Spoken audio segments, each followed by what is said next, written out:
ನಮಸ್ಕಾರ. ನಾವಿವತ್ತು ನೋಡ್ತಾ ಇರೋ ಆಕರಗಳ ಪ್ರಕಾರ ಕರ್ಕಾಟಕ ರಾಶಿಯವರ ಜೀವನದಲ್ಲಿ ಒಂದು ದೊಡ್ಡ ಪವಾಡ ನಡೆಯೋಕ್ಕೂ ಕಾಯ್ತಾ ಇದೆಯಂತೆ. ಹ್ಮ್ ಅಷ್ಟೇ ಅಲ್ಲ, ಅವ್ರ ಮನೆಗೆ ಒಂದು ರಹಸ್ಯವಾದ ಅದೃಶ್ಯ ಶಕ್ತಿ ಪ್ರವೇಶ ಮಾಡಲಿದೆ ಅಂತಾನೂ ಈ ಮೂಲಗಳ ಬಲವಾಗಿ ಹೇಳ್ತಾ ಇವೆ. ಹೌದು, ಇದು ಕೇಳೋಕೆ ಇನ್ನು ಸಿನಿಮಾದ ಕತೆ ಥರ ಇದೆ ಅಲ್ವಾ? ಖಂಡಿತ. ತುಂಬಾ ನಾಟಕೀಯವಾಗಿ ಶುರುವಾಗುತ್ತೆ.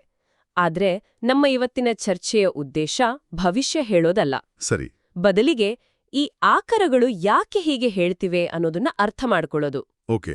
ಕರ್ಕಾಟಕ ರಾಶಿಯವರ ಸ್ವಭಾವ ಹೇಗಿರುತ್ತೆ, ಅವರ ವ್ಯಕ್ತಿತ್ವದ ಆಳದಲ್ಲಿ ಏನಿದೆ, ಮತ್ತು ಆ ಅದೃಶ್ಯ ಶಕ್ತಿ ಅನ್ನೋ ಕಲ್ಪನೆಯ ಹಿಂದಿನ ಅರ್ಥವೇನು ಅಂತ ನಾವು ಆಳವಾಗಿ ನೋಡೋಣ. ಸರಿ, ಹಾಗಿದ್ರೆ ಶುರು ಮಾಡೋಣ. ಮೊದಲಿಗೆ ಅವರ ಮೂಲ ಸ್ವಭಾವಕ್ಕೆ ಬರೋಣ. ಹ್ಮ್ ಕರ್ಕಾಟಕ ರಾಶಿಯ ಸಂಕೇತ ಏಡಿ ಅಂದ್ರೆ ಕ್ರ್ಯಾಬ್. ಹೌದು. ಈ ಏಡಿಗೂ ಅವರ ವ್ಯಕ್ತಿತ್ವಕ್ಕೂ ಏನ್ ಸಂಬಂಧ?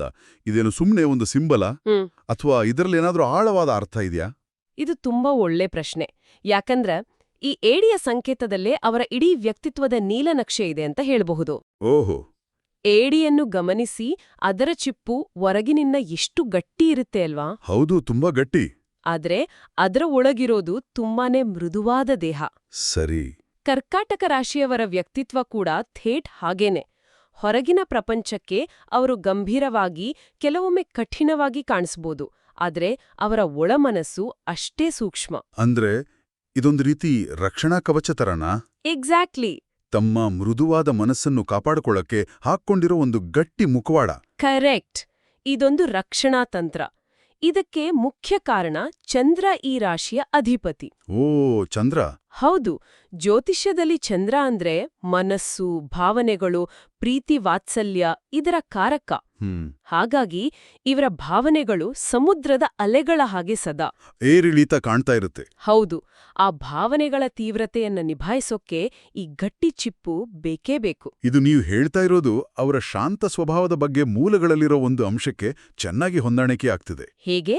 ಅವರ ಮನಸ್ಸಿನೊಳಗೆ ಎಷ್ಟೇ ದೊಡ್ಡ ಬಿರುಗಾಳಿ ಎದ್ದಿರಲಿ, ಅದನ್ನ ಮುಖದಲ್ಲಿ ಚೂರು ತೋರಿಸ್ಕೊಳ್ಳಲ್ವಂತೆ. ಹೌದು.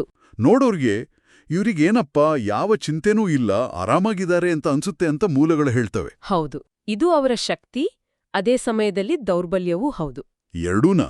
ಶಕ್ತಿ ಯಾಕಂದ್ರೆ ಎಂತಹ ಕಷ್ಟದ ಪರಿಸ್ಥಿತಿಯಲ್ಲೂ ಅವರು ತಮ್ಮ ಹಿಡಿತ ಕಳ್ಕೊಳ್ಳಲ್ಲ. ಆದ್ರೆ ದೌರ್ಬಲ್ಯ ಯಾಕಂದ್ರ ಸಹಾಯ ಕೇಳಲ್ಲ. ಹೌದು. ಅವರು ಸಹಾಯ ಕೇಳೋಕೆ ಹಿಂಜರಿತಾರೆ. ನನ್ನ ಸಮಸ್ಯೆ ಬೇರೆಯವರಿಗೆ ಯಾಕೆ ಹೊರೆ ಆಗ್ಬೇಕು ಅನ್ನೋ ಮನೋಭಾವ ಅವ್ರದು. ಇದೇ ಗುಣ ಅವರ ಜವಾಬ್ದಾರಿಯನ್ನೂ ತೋರ್ಸುತ್ತೆ. ಯಾವುದೇ ಕೆಲಸ ಶುರು ಮಾಡೋಕ್ಕಿಂತ ಮುಂಚೆ ಅದರಲ್ಲಿರೋ ಸವಾಲುಗಳು ಅವರಿಗೆ ಸ್ಪಷ್ಟವಾಗಿ ಗೊತ್ತಿರುತ್ತೆ. ಆದ್ರೂ ಅದನ್ನ ಧೈರ್ಯವಾಗಿ ಎದುರಿಸ್ತಾರೆ. ಅದರಲ್ಲೂ ತಮ್ಮ ಕುಟುಂಬ, ಪ್ರೀತಿಪಾತ್ರರ ವಿಷಯ ಬಂದ್ರೆ ಅವರ ಧೈರ್ಯ ದುಕ್ಕಟ್ಟಾಗುತ್ತೆ ಅನ್ಸುತ್ತೆ. ನಿಸ್ಸಂದೇಹವಾಗಿ. ತಮ್ಮವರಿಗಾಗಿ ಅವರು ಏನ್ ಬೇಕಾದ್ರೂ ಮಾಡಕ್ ಸಿದ್ಧ. ಎಂತಹ ಕಠಿಣ ಸಂದರ್ಭದಲ್ಲೂ ಬಂಡೆಯ ಹಾಗೆ ನಿಲ್ತಾರೆ. ಇದೇ ಕಾರಣಕ್ಕೆ ಅವರು ತಮ್ಮ ಜೀವನದಲ್ಲಿ ಒಂದು ಅದ್ಭುತವಾದ ಸಮತೋಲನವನ್ನ ಕಾಪಾಡಿಕೊಳ್ಳೋದ್ರಲ್ಲಿ ಯಶಸ್ವಿಯಾಗ್ತಾರೆ. ಓಕೆ. ಹಾಗಿದ್ರೆ ಈ ಸಮತೋಲನ ಅವರ ಸಂಬಂಧಗಳ ಮೇಲೆ ಹೇಗೆ ಪರಿಣಾಮ ಬೀರುತ್ತೆ? ನಿಸ್ವಾರ್ಥ ಪ್ರೀತಿಗೆ ಅಡ್ಡ ಹೆಸರು ಅಂತ ಒಂದ್ ಕಡೆ ಇವ್ರನ್ನ ಬಣ್ಣಿಸಲಾಗಿದೆ. ಇದು ಸ್ವಲ್ಪ ಅತಿಶಯೋಕ್ತಿ ಅನ್ಸಲ್ವಾ? ಕೇಳೋಕೆ ಹಾಗೆ ಅನ್ಸಿದ್ರು ಅದರ ಹಿಂದಿನ ತರ್ಕವನ್ನ ಮೂಲಗಳು ಹೀಗೆ ವಿವರಿಸ್ತವೆ. ಅವರ ಪ್ರೀತಿ ನಂಬಿಕೆಯ ಅಡಿಪಾಯದ ಮೇಲೆ ನಿಂತಿರುತ್ತೆ. ನಂಬಿಕೆ? ಹೌದು. ನಿಮ್ಮ ಜೀವನದ ಅತ್ಯಂತ ದೊಡ್ಡ ರಹಸ್ಯವನ್ನ ಅವರ ಹತ್ರ ಹೇಳ್ಕೊಂಡ್ರೆ ಅದು ಅವರ ಸಮಾಧಿಯಾಗುತ್ತೆ ಹೊರತು ಮೂರನೇ ವ್ಯಕ್ತಿಗೆ ಗೊತ್ತಾಗಲ್ಲ. ಪ್ರಾಣ ಹೋದ್ರೂ ನಂಬಿಕೆ ದ್ರೋಹ ಮಾಡಲ್ಲ. ಇದೇ ಗುಣದಿಂದಾಗಿ ಅವರು ಅತ್ಯುತ್ತಮ ಸ್ನೇಹಿತರಾಗಿ, ಸಂಗಾತಿಗಳಾಗಿ ಇರ್ತಾರೆ. ಇಲ್ಲಿ ಒಂದು ವಿಷಯ ತುಂಬಾ ವಿಚಿತ್ರವಾಗಿದೆ ಮತ್ತು ನಿರ್ದಿಷ್ಟವಾಗಿದೆ. ಯಾವುದು? ಮೂಲಗಳಲ್ಲಿ ಎಸ್ ಅಂದ್ರೆ ಎಸ್ ಅಕ್ಷರದಿಂದ ಶುರುವಾಗೋ ಹೆಸರಿನ ವ್ಯಕ್ತಿಗಳ ಬಗ್ಗೆ ವಿಶೇಷವಾಗಿ ಹೇಳಲಾಗಿದೆ. ಈ ವ್ಯಕ್ತಿಗಳು ದೇವರು ಕಳಿಸುವ ದೂತರ ಹಾಗೆ ಬಂದು ಸಹಾಯ ಮಾಡ್ತಾರೆ ಅಂತ. ಇದನ್ನ ಹೇಗೆ ಅರ್ಥ ಮಾಡ್ಕೊಳ್ಳೋದು? ಇದೊಂದು ಕುತೂಹಲಕಾರಿ ಅಂಶ. ನೋಡಿ, ಇದನ್ನ ಅಕ್ಷರಶಃ ತೆಗೆದುಕೊಳ್ಳೋದ್ಕಿಂತ ಒಂದು ಸಾಂಕೇತಿಕ ವಿಶ್ಲೇಷಣೆಯಾಗಿ ನೋಡೋದು ಹೆಚ್ಚು ಸೂಕ್ತ. ಸಾಂಕೇತಿಕವಾಗಿ? ಹೌದು. ಜ್ಯೋತಿಷ್ಯ ಅಥವಾ ಈ ರೀತಿಯ ನಂಬಿಕೆಗಳಲ್ಲಿ ಅಕ್ಷರಗಳಿಗೆ ಒಂದು ರೀತಿಯ ಶಕ್ತಿಯನ್ನು ಆರೋಪಿಸಲಾಗುತ್ತೆ. ಇಲ್ಲಿ ಎಸ್ ಅಕ್ಷರ ಸ್ಥಿರತೆ, ಶಕ್ತಿ ಮತ್ತು ಸಹಾನುಭೂತಿಯ ಸಂಕೇತವಾಗಿರಬಹುದು. ಅಂದ್ರೆ ಈ ಗುಣಗಳನ್ನು ಹೊಂದಿರುವ ವ್ಯಕ್ತಿಗಳು ಅವರ ಜೀವನದಲ್ಲಿ ಮಹತ್ವದ ಪಾತ್ರ ವಹಿಸ್ತಾರೆ ಅಂತ ಅರ್ಥೈಸ್ಕೊಳ್ಬಹುದು. ಹಾಗಿದ್ರೆ ಇದೇ ತರ್ಕವನ್ನ ಎಚ್ಚರಿಕೆಗಳಿಗೂ ಅನ್ವಯಿಸಬಹುದಾ? ಯಾವ ಎಚ್ಚರಿಕೆ? ಯಾಕಂದ್ರೆ ಕೆ ಮತ್ತು ಎಂ ಅಕ್ಷರದ ಸಂಬಂಧಿಕರಿಂದ ಜಾಗರೂಕರಾಗಿರಿ ಅಂತನೂ ಮೂಲಗಳು ಹೇಳ್ತಿವೆ. ಓ ಹೌದು, ಎಂ ಅಕ್ಷರದವರು ಗಂಡ ಹೆಂಡಿರ ನಡುವೆ ಮನಸ್ತಾಪ ತರಬಹುದು ಅಂತ. ಖಂಡಿತ. ಇದನ್ನು ಕೂಡ ಅಕ್ಷರಶಃ ತಗೊಂಡು ಆ ಅಕ್ಷರದ ಎಲ್ಲರನ್ನೂ ಅನುಮಾನದಿಂದ ನೋಡೋದು ಸರಿಯಲ್ಲ. ಸರಿ.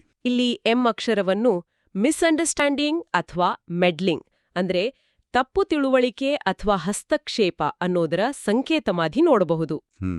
ಓಕೆ, ಅಂದ್ರೆ ತಮ್ಮ ವೈಯಕ್ತಿಕ ಸಂಬಂಧಗಳಲ್ಲಿ ಮೂರನೇ ವ್ಯಕ್ತಿಯ ಹಸ್ತಕ್ಷೇಪಕ್ಕೆ ಅವಕಾಶ ಕೊಡಬೇಡಿ ಅನ್ನೋ ಎಚ್ಚರಿಕೆ ಇದು. ಹಾಗೆಯೇ ಕೆ ಅಕ್ಷರದ ಬಗ್ಗೆನೂ ಹೇಳಿದ್ದಾರೆ.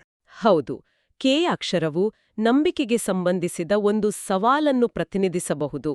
ಯಾರನ್ನು ನಂಬಬೇಕೋ ಯಾರನ್ನು ನಂಬಬಾರದು ಅನ್ನೋದರಲ್ಲಿ ಜಾಗರೂಕರಾಗಿರಿ ಅನ್ನೋ ಸಂದೇಶ ಇದು. ಸರಿ, ಇಷ್ಟೆಲ್ಲ ಒಳ್ಳೆ ಗುಣಗಳು ಎಲ್ಲ ಇದ್ರೂ ಅವರ ಜೀವನದ ಹಾದಿ ಹೂವಿನ ಹಾಸಿಗೆಯಾಗಿರಲಿಲ್ಲ ಅಂತ ಮೂಲಗಳು ಸ್ಪಷ್ಟವಾಗಿ ಹೇಳ್ತಿವೆ. ಹೌದು, ಇದು ಅವರ ಕಥೆಯ ಒಂದು ಪ್ರಮುಖ ಭಾಗ. ವಯಸ್ಸಿಗೆ ಮೀರಿದ ಕಷ್ಟ, ಯಾತನೆ ಎಲ್ಲವನ್ನೂ ಹೊತ್ತಿರ್ತಾರೆ ಅಂತ. ಖಂಡಿತ. ಬಾಲ್ಯದಿಂದಲೇ ಅಥವಾ ಯೌವನದಲ್ಲೇ ಅವರು ದೊಡ್ಡ ದೊಡ್ಡ ಜವಾಬ್ದಾರಿಗಳನ್ನು ಎದುರಿಸಿರ್ತಾರೆ. ಆರ್ಥಿಕ ಸಂಕಷ್ಟ, ಕುಟುಂಬದ ಸಮಸ್ಯೆಗಳು, ಮೋಸ, ದ್ರೋಹ. ಇದನ್ನೆಲ್ಲ ಚಿಕ್ಕ ವಯಸ್ಸಲ್ಲೇ ನೋಡಿರ್ತಾರೆ. ಹೌದು, ಇದರಿಂದಾಗಿ ಅವರು ಬೇಗ ಪ್ರಬುದ್ಧರಾಗ್ತಾರೆ. ಆಕಾರಗಳಲ್ಲೇ ಒಂದು ಸಾಲು ಮನಸ್ಸಿಗೆ ನಾಟೋ ಹಾಗೆ ಇದೆ. ನನಗಾಗಿ ಯಾರೂ ಇಲ್ಲ, ನನ್ನ ಕಷ್ಟಗಳನ್ನು ಅರ್ಥ ಮಾಡಿಕೊಳ್ಳುವರು ಯಾರೂ ಇಲ್ಲ ಅಂತ ಅವರು ಏಕಾಂತವಲ್ಲಿ ಕುಳಿತು ಅತ್ತ ಕ್ಷಣಗಳು ಹಲವಾರು ಇರ್ತವೆ ಅಂತ. ಹೌದು, ಆ ಸಮಯದಲ್ಲಿ ತಮ್ಮ ಅದೃಷ್ಟದ ಮೇಲಿನ ನಂಬಿಕೆಯೇ ಹೊರಟೋಗಿರುತ್ತೆ ಅಂತೆ. ಖಂಡಿತ. ಮತ್ತು ಇಲ್ಲೇ ನಮ್ಮ ಚರ್ಚೆಯ ಕೇಂದ್ರಬಿಂದು ಆ ಅದೃಶ್ಯ ಶಕ್ತಿಯ ಪ್ರವೇಶ ಆಗೋದು. ಓಕೆ, ಮೂಲಗಳು ಹೇಳೋ ಪ್ರಕಾರ ಅವರು ಈ ರೀತಿ ಸಂಪೂರ್ಣವಾಗಿ ಕುಸಿದು ಹೋದಾಗ ಅವರಿಗೆ ತಿಳಿಯದ ಹಾಗೆ ಒಂದು ಸಕಾರಾತ್ಮಕ ಶಕ್ತಿ ಅವರ ಮನೆಯಲ್ಲಿ, ಅವರ ಸುತ್ತಲೂ ಸಂಚರಿಸಲು ಪ್ರಾರಂಭಿಸ್ತದೆಯಂತೆ. ಒಂದು ನಿಮಿಷ, ಈ ಅದೃಶ್ಯ ಶಕ್ತಿ ಅಂದರೇನು? ದೇವರ, ಪೂರ್ವಜರ ಆತ್ಮನ? ಮೂಲಗಳು ಅದನ್ನು ಸ್ಪಷ್ಟವಾಗಿ ಹೆಸರಿಸದಿಂಗ ಅದನ್ನು ಒಂದು ದೈವಿಕ ಸಕಾರಾತ್ಮಕ ಶಕ್ತಿ ಅಂತಾನೆ ವರ್ಣಿಸುತ್ತವೆ. ಈ ಶಕ್ತಿ ಅವರನ್ನು ಅನೇಕ ದೊಡ್ಡ ಅನಾಹುತಗಳಿಂದ ಪಾರು ಮಾಡಿದೆಯಂತೆ. ಉದಾಹರಣೆಗೆ, ಒಂದು ದೊಡ್ಡ ಆರ್ಥಿಕ ನಷ್ಟ ಆಗ್ಬೇಕಿತ್ತು, ಆದ್ರೆ ಕೊನೆ ಕ್ಷಣದಲ್ಲಿ ಅದು ತಪ್ಪಿ ಹೋಗಿರುತ್ತೆ. ಸಮಾಜದಲ್ಲಿ ದೊಡ್ಡ ಅವಮಾನ ಆಗೋ ಸಂದರ್ಭ ಇದ್ದು ಅದರಿಂದ ಹೇಗೋ ಪಾರಾಗಿರ್ತಾರೆ. ಇದನ್ನೆಲ್ಲ ತಮ್ಮ ಜಾಣತನ ಅನ್ಕೊಂಡಿರ್ತಾರೆ, ಆದ್ರೆ ಅದರ ಹಿಂದೆ ಈ ಶಕ್ತಿಯ ಪಾತ್ರವಿದೆ ಅಂತ ಆಕರಗಳು ಪ್ರತಿಪಾದಿಸುತ್ತವೆ. ಇದು ನಂಬೋಕೆ ಸ್ವಲ್ಪ ಕಷ್ಟ. ಇದಕ್ಕೇನಾದ್ರೂ ಪುರಾವೆಗಳಿವೆಯಾ? ಅಂದ್ರೆ ಆ ಶಕ್ತಿ ಇರೋದನ್ನ ಅನುಭವಿಸೋಕೆ ಸಾಧ್ಯನಾ? ಹೌದು, ಅದಕ್ಕೂ ಉತ್ತರ ಇದೆ. ಮೂಲಗಳ ಪ್ರಕಾರ ಆ ಶಕ್ತಿಯ ಅಸ್ತಿತ್ವಕ್ಕೆ ಕೆಲವು ಚಿಹ್ನೆಗಳಿವೆ. ಚಿಹ್ನೆಗಳು? ಹೌದು. ರಾತ್ರಿಯ ನೀರವತೆಯಲ್ಲಿ ಅಥವಾ ಮುಂಜಾನೆಯ ಸಮಯದಲ್ಲಿ ಮನೆಯಲ್ಲಿ ಇದ್ದಕ್ಕಿದ್ದಂತೆ ಒಂದು ವಿಚಿತ್ರ, ಆಹ್ಲಾದಕರ ಸುಗಂಧ ಬಂದ್ಹಾಗೆ ಅನುಭವ ಆಗಬಹುದು. ಅಥವಾ ಯಾರೂ ಇಲ್ಲದಿದ್ದರೂ ಮೃದುವಾದ ಗೆಜ್ಜೆಯ ಸದ್ದು ಅಥವಾ ಘಂಟೆಯ ಶಬ್ದ ಕೇಳಿಸಿದ ಹಾಗೆ ಆಗಬಹುದು. ಇದು ನಿಮ್ಮ ಭ್ರಮೆಯಲ್ಲ. ಆ ಸಕಾರಾತ್ಮಕ ಶಕ್ತಿ ನಿಮ್ಮ ಜೊತೆಗಿದೆ ಅನ್ನೋದರ ಸ್ಪಷ್ಟ ಸಂಕೇತ ಅಂತ ಮೂಲಗಳು ಖಡಾಖಂಡಿತವಾಗಿ ಹೇಳುತ್ತವೆ. ಓಕೆ, ಇದನ್ನ ದೊಡ್ಡ ಚಿತ್ರದಲ್ಲಿ ನೋಡಿದ್ರೆ ಕರ್ಕಾಟಕ ರಾಶಿಯವರು ಪಟ್ಟ ಕಷ್ಟಗಳಿಗೆ, ತೋರಿದ ತಾಳ್ಮೆಗೆ ಪ್ರಕೃತಿಯೇ ಈಗ ಒಂದು ಬಹುಮಾನ ಕೊಡೋಕೆ ಸಿದ್ಧವಾಗಿದೆ ಅನ್ನೋ ಹಾಗೆ ಇದೆಯಲ್ಲ? ನಿಖರವಾಗಿ. ಇದನ್ನೇ ಆಘರಗಳು ಪವಾಡ ಅಂತ ಕರೆಯೋದು. ಇಷ್ಟು ದಿನ ಜೀವನದಲ್ಲಿ ಆಳವಾಗಿ ಬೇರೂರಿದ್ದ ಸಮಸ್ಯೆಗಳು ಅವೆಲ್ಲವೂ ಈಗ ಶಾಶ್ವತವಾಗಿ ದೂರವಾಗುವ ಸಮಯ ಬಂದಿದೆ. ಅವರ ಜೀವನದ ಒಂದು ಹೊಸ ಅಧ್ಯಾಯ ಶುರುವಾಗಲಿದೆ ಅನ್ನೋದು ಇದರ ಒಟ್ಟು ಸಾರಾಂಶ. ಹಾಗಿದ್ರೆ ಇದರ ಸ್ಪಷ್ಟವಾದ ಅರ್ಥವೇನು? ಅವರ ಜೀವನದಲ್ಲಿ ಯಾವೆಲ್ಲ ಬದಲಾವಣೆಗಳು ಬರಲಿವೆ ಅಂತ ಮೂಲಗಳು ಪಟ್ಟಿ ಮಾಡ್ತವೆ? ಮುಖ್ಯವಾಗಿ 4 ಬದಲಾವಣೆಗಳನ್ನು ಉಲ್ಲೇಖಿಸಲಾಗಿದೆ. ಮೊದಲನೆಯದು ಮತ್ತು ಅತ್ಯಂತ ಪ್ರಮುಖವಾದದ್ದು ಆರ್ಥಿಕ ಸ್ಥಿರತೆ. ಅಂದ್ರೆ ದುಡ್ಡು ಕೈಲಿ ನಿಲ್ಲುತ್ತೆ. ಕರೆಕ್ಟ್. ಇಷ್ಟು ದಿನ ಕೈಗೆ ಬಂದ ಹಣ ಕೈಯಲ್ಲಿ ನಿಲ್ತಾ ಇರ್ಲಿಲ್ಲ. ಅನವಶ್ಯವಾದ ಖರ್ಚುಗಳು, ಹಣವೆಲ್ಲ ನೀರ ಹಾಗೆ ಖರ್ಚಾಗ್ತಾ ಇತ್ತು. ಇನ್ನು ಮುಂದೆ ಹಾಗಾಗಲ್ಲ. ಹಣ ಕೈಯಲ್ಲಿ ನಿಲ್ಲುತ್ತೆ, ಉಳಿತಾಯ ಸಾಧ್ಯವಾಗುತ್ತೆ. ಇದು ಅವರಿಗೆ ದೊಡ್ಡ ರಿಲೀಫ್ ಕೊಡಬಹುದು. ಎರಡನೇದು ಕೌಟುಂಬಿಕ ಶಾಂತಿ. ಕುಟುಂಬದಲ್ಲಿ ದೀರ್ಘಕಾಲದಿಂದ ಇದ್ದ ಜಗಳಗಳು, ತಪ್ಪು ತಿಳುವಳಿಕೆಗಳು ನಿವಾರಣೆಯಾಗಿ ಮನೆಯಲ್ಲಿ ಸಂತೋಷದ ವಾತಾವರಣ ನಿರ್ಮಾಣವಾಗುತ್ತೆ. ಓಕೆ. ದೂರವಾಗಿದ್ದ ಸಂಬಂಧಿಕರು ಮತ್ತೆ ಹತ್ರವಾಗ್ತಾರೆ. ಮೂರನೇದು ಅವರ ವೃತ್ತಿ ಜೀವನಕ್ಕೆ ಸಂಬಂಧಿಸಿದ್ದ.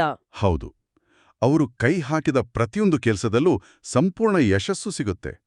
ಅವರಲ್ಲಿ ನಾಯಕತ್ವದ ಗುಣಗಳು ಸಹಜವಾಗಿ ಇರೋದ್ರಿಂದ ಅವರು ಯಾವುದೇ ಕ್ಷೇತ್ರದಲ್ಲಿದ್ರೂ ಅಲ್ಲಿ ತಮ್ಮ ಛಾಪು ಮೂಡಿಸ್ತಾರೆ. ಮತ್ತು ನಾಲ್ಕನೇದು ಬಹುಶಃ ಎಲ್ಲಕ್ಕಿಂತ ಅಮೂಲ್ಯವಾದದ್ದು ಮಾನಸಿಕ ಶಾಂತಿ. ಹೌದು. ಇಷ್ಟು ದಿನಗಳ ಕಾಲ ಅನುಭವಿಸಿದ ಒತ್ತಡ, ಆತಂಕ, ಭಯ ಎಲ್ಲವೂ ದೂರವಾಗಿ ಮನಸ್ಸು ನಿರಾಳವಾಗುತ್ತೆ. ರಾತ್ರಿ ನೆಮ್ಮದಿಯಾಗಿ ನಿದ್ದೆ ಬರುತ್ತೆ. ಇದು ಕೇಳೋಕೆ ಅದ್ಭುತವಾಗಿದೆ. ಆದರೆ ಈ ಪವಾಡ ಸುಮ್ಮನೆ ನಡೆದುಬಿಡುತ್ತಾ ಅಥವಾ ಇದಕ್ಕಾಗಿ ಅವರೇನಾದರೂ ಮಾಡಬೇಕಾ? ಖಂಡಿತ. ಇದು ಸುಮ್ನೆ ಕೋತ್ರೆ ಆಗುವಂಥದ್ದಲ್ಲ. ಈ ಸಕಾರಾತ್ಮಕ ಬದಲಾವಣೆಗಳನ್ನು ತಮ್ಮ ಜೀವನಕ್ಕೆ ಸ್ವಾಗತಿಸಲು ಅವರು ಕೆಲವು ಕ್ರಮಗಳನ್ನು ಅನುಸರಿಸಬೇಕು ಅಂತ ಮೂಲಗಳು ಹೇಳ್ತವೆ. ಹಾಗೇನಾ? ಮೊದಲನೆಯದು, ಪ್ರತಿದಿನ ಬೆಳಿಗ್ಗೆ ಸ್ನಾನ ಮಾಡಿ ಒಂದು ಶಾಂತವಾದ ಸ್ಥಳದಲ್ಲಿ ಕುಳಿತು ಕನಿಷ್ಠ 10 ನಿಮಿಷ ಧ್ಯಾನ ಮಾಡೋದು. ಓಕೆ, ಧ್ಯಾನ. ಇದು ಮನಸ್ಸಿನಲ್ಲಿರೋ ನಕಾರಾತ್ಮಕ ಯೋಚನೆಗಳನ್ನು ಹೊರಹಾಕಿ ಆತ್ಮವಿಶ್ವಾಸವನ್ನು ಹೆಚ್ಚಿಸುತ್ತೆ. ಎರಡನೇ ಸಲಹೆ ಕೂಡ ಮನಸ್ಸಿಗೆ ಸಂಬಂಧಿಸಿದ್ದೇ ಅನ್ಸುತ್ತೆ. ಹೌದು. ತಮ್ಮ ಕಷ್ಟಗಳನ್ನು ಒಂದು ಡೈರಿಯಲ್ಲಿ ಬರೆಯೋದೋ ಅಥವಾ ಅವುಗಳನ್ನು ಮನಸ್ಸಿನಲ್ಲೇ ಕಲ್ಪನಿಸಿಕೊಂಡು ಅದಕ್ಕೆ ಪರಿಹಾರ ಏನು ಅಂತ ತಮಗೆ ತಾವೇ ಪ್ರಶ್ನೆ ಕೇಳ್ಕೊಳ್ಳೋದು. ಹೋ, ಇದು ಒಂದು ರೀತಿ ಸ್ವಯಂ ಚಿಕಿತ್ಸೆಯ ಹಾಗೆ. ಕರೆಕ್ಟ್. ಮತ್ತು ಮೂರನೆಯದು ಹಾಗೂ ಅತ್ಯಂತ ಪ್ರಮುಖವಾದ ಸಲಹೆ ಅಂತ ಮೂಲಗಳು ಒತ್ತಿ ಹೇಳೋದೇನೆಂದ್ರೆ, ಏನು? ತಮ್ಮ ಕುಲಕ್ಕೆ ಸಂಬಂಧಿಸಿದ ಆಚರಣೆಗಳನ್ನು ಮತ್ತು ಮನೆಯ ಸಂಪ್ರದಾಯಗಳನ್ನು ಯಾವುದೇ ಕಾರಣಕ್ಕೂ ನಿರ್ಲಕ್ಷಿಸಬಾರ್ದು. ಇದ್ಯಾಕಿಷ್ಟು ಮುಖ್ಯ? ಸಂಪ್ರದಾಯಕ್ಕೂ ಅದೃಶ್ಯ ಶಕ್ತಿಗೂ ಏನ್ ಸಂಬಂಧ? ಸಂಬಂಧ ಇದೆ. ಮೂಲಗಳ ಪ್ರಕಾರ ಈ ಸಂಪ್ರದಾಯಗಳೇ ಆ ಅದೃಶ್ಯ ಶಕ್ತಿಯ ರಕ್ಷಾ ಕವಚವಾಗಿ ಕೆಲಸ ಮಾಡುತ್ತವೆ. ಓ, ಹಾಗ. ಈ ಆಚರಣೆಗಳನ್ನು ಶ್ರದ್ಧೆಯಿಂದ ಪಾಲಿಸಿದಾಗ ಆ ಸಕಾರಾತ್ಮಕ ಶಕ್ತಿ ಮತ್ತಷ್ಟು ಬಲಗೊಳ್ಳುತ್ತೆ.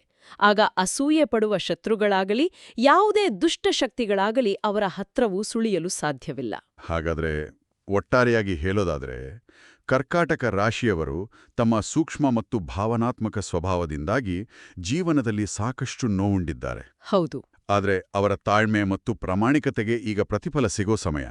ಒಂದು ಅದೃಶ್ಯ ಶಕ್ತಿ ಅವರನ್ನು ಕಾಯುತ್ತಿದ್ದು, ತಮ್ಮ ಸಂಪ್ರದಾಯಗಳನ್ನು ಗೌರವಿಸುವುದರ ಮೂಲಕ ಅವರು ತಮ್ಮ ಜೀವನದಲ್ಲಿ ಒಂದು ಅದ್ಭುತವಾದ ಬದಲಾವಣೆಯನ್ನು ತಂದುಕೊಳ್ಳಬಹುದು. ಹೌದು. ಇದು ನಾವು ಚರ್ಚಿಸಿದ ಆಕ್ರಗಳ ಒಟ್ಟು ಸಾರ. ಈ ಚರ್ಚೆಯ ಕೊನೆಯಲ್ಲಿ ಒಂದು ಆಸಕ್ತಿಕರವಾದ ಪ್ರಶ್ನೆ ನಮ್ಮ ಮುಂದೆ ನಿಲ್ಲುತ್ತೆ. ಓಕೆ. ಈ ಮೂಲಗಳು ಒಂದು ಬಾಹ್ಯ ರಕ್ಷಣಾತ್ಮಕ ಶಕ್ತಿಯ ಬಗ್ಗೆ ಮಾತನಾಡುತ್ತವೆ. ಇದು ನಮ್ಮನ್ನು ಒಂದು ಪ್ರಮುಖ ಚಿಂತನೆಗೆ ಹಚ್ಚುತ್ತೆ. ಏನು ಆ ಚಿಂತನೆ? ಈ ಶಕ್ತಿಯನ್ನು ಕೇವಲ ಹೊರಗಿನಿಂದ ಬರುವ ದೈವಿಕ ಶಕ್ತಿಯಂತ ನೋಡೋದ್ರ ಜೊತೆಗೆ ಅದು ವ್ಯಕ್ತಿಯ ಅಂತರಂಗದಲ್ಲೇ ಇರುವ ಶಕ್ತಿಯ ಪ್ರತಿಫಲನವಾಗಿರಬಹುದೇ? ಇಷ್ಟು ವರ್ಷಗಳ ಕಾಲ ಕಷ್ಟಗಳಿಂದ ಪುಟಿದೆದ್ದ ಅವರ ಆತ್ಮವಿಶ್ವಾಸ, ಅವರ ಸಹಜ ಸದ್ಗುಣಗಳೇ ಒಂದು ಶಕ್ತಿಯ ರೂಪ ಪಡೆದು ಅವರನ್ನು ರಕ್ಷಿಸುತ್ತಿರಬಹುದೇ? ಆಸಕ್ತಿಕರವಾಗಿದೆ. ಈ ಸಕಾರಾತ್ಮಕ ಶಕ್ತಿಯ ಮೂಲ ಯಾವುದು? ಹೊರಗಿನ ಪ್ರಕೃತಿಯೇ ಅಥವಾ ಅವರೊಳಗಿನ ಅಚಲವಾದ ನಂಬಿಕೆ ಮತ್ತು ಸಚ್ಚಾರಿತ್ರ್ಯವೇ? ಇದು ಕೇಳುಗಲು ಆಲೋಚಿಸಬೇಕಾದ ವಿಷಯ.